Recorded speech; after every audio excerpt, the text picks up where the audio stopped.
nous apprend qu'il a été séparé des autres pour éviter les risques de mutinerie. Pour le voir, il nous faut reprendre la piste. Après 3 jours de poussière, nous allons enfin rencontrer l'émir du désert.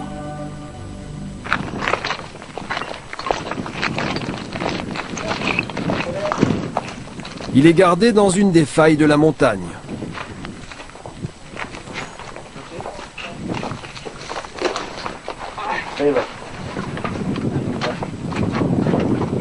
Bonjour.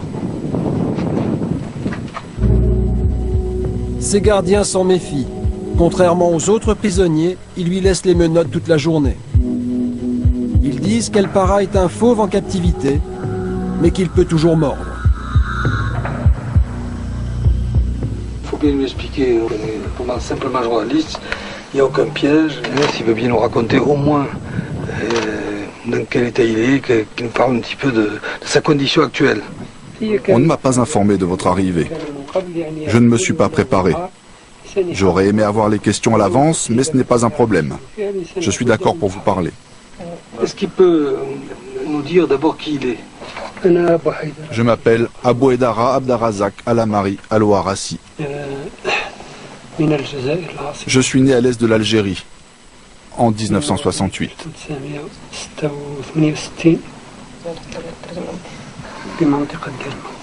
À Guelma. À Guelma. Il est né à Guelma. Sa maman est française, je crois.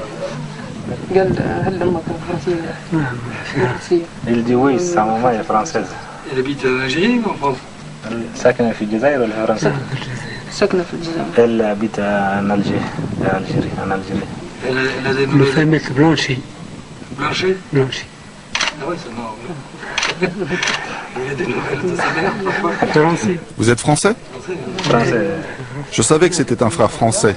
Il a le sang d'un français. Tes parents. Est-ce qu'il peut nous dire comment il s'est retrouvé ici? Nous avons entendu dire que les tribus de la région sont musulmanes. Nous sommes venus dans l'intention de prendre contact avec elles pour qu'elles nous aident à combattre le régime algérien. Comme vous le savez, en Algérie, le gouvernement nous persécute, tue nos femmes et nos enfants. Il nous a enlevé nos droits les plus élémentaires. C'est pourquoi nous le combattons. Et nous sommes venus dans les tribus musulmanes du Tibesti pour qu'elles nous aident à triompher. Vous pouvez retourner à l'Algérie où l'armée algérienne avait bloqué nos frontières? Nous entrons et sortons sans problème. Nous empruntons tous les chemins, y compris ceux des contrebandiers. Avec l'aide du système de reconnaissance par satellite et d'autres moyens, nous connaissons le Sahara comme notre poche. Des accrochages, des combats avec l'armée tchadienne? Oui, côté tchadien, nous avons tué 63 soldats. Nous en avons blessé 200 et détruit 4 véhicules. Mais nos pertes ont été énormes. Une vingtaine de nos moudjahidines ont été tués. Eux, le groupe salafiste, ils étaient combien au départ qu'ils se sont accrochés avec les gouvernementaux? Au départ, on était un peu moins de 50.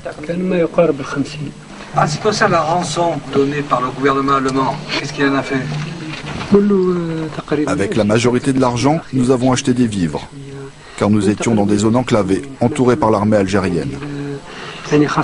Nous avons survécu grâce à ces vivres, qui constituaient notre stock alimentaire. Nous ne sommes pas des pillards ni des bandits, comme les gens ont pu le dire. Nous avons fait ça pour avoir de la nourriture. Le gouvernement allemand aurait donc bien payé une rançon, contrairement à ce qu'il prétend. La rançon était de combien? Je ne peux pas vous le dire. Nous avons pris un engagement avec le gouvernement allemand pour ne pas dévoiler le montant de la rançon. Autour de 5-6 millions d'euros. C'est beaucoup de nourriture.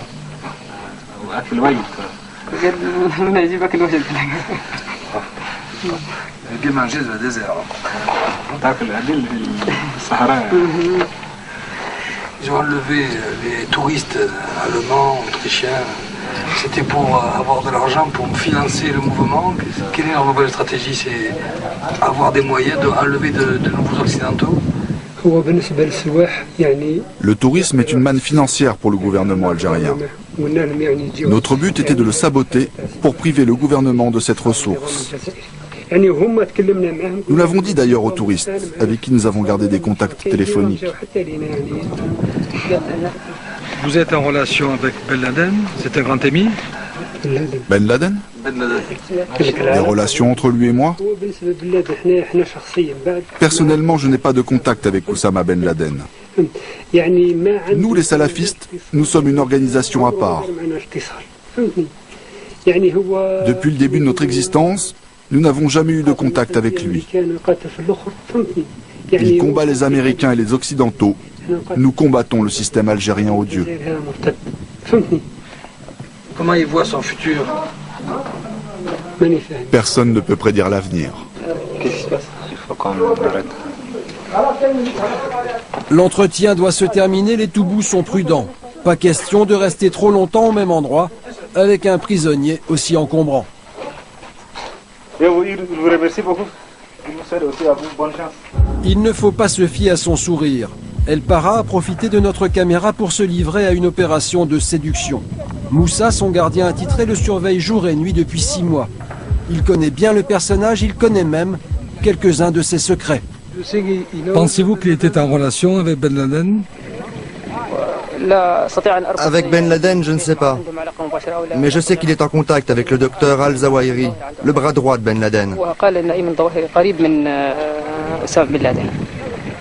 Le docteur Al-Zawahiri serait, selon lui, entre les frontières de l'Afghanistan et du Pakistan. Ils ont eu des conversations téléphoniques. Il l'a même appelé quelques jours avant que nous l'arrêtions. Ils avaient promis de se rappeler. Vous a-t-il dit quelque chose à propos des attentats de Madrid? Il voulait retourner en Algérie pour retrouver des salafistes. Il a donné des instructions à un groupe d'hommes en Espagne qui devaient commencer des actions terroristes. Ensuite, il m'a demandé mon téléphone pour leur donner d'autres instructions. Moussa a refusé de lui prêter son téléphone. Le soir, les gardiens renforcent leur vigilance. Ah, la nuit, là, il ferme le para avec ça. Il a tenté de fuir à 2 reprises et puis la nuit, il le ferme avec ça. Aujourd'hui, El Para est toujours prisonnier des rebelles du Tibesti. Un prisonnier qu'ils sont bien décidés à utiliser car il intéresse sans aucun doute les services secrets de nombreux pays.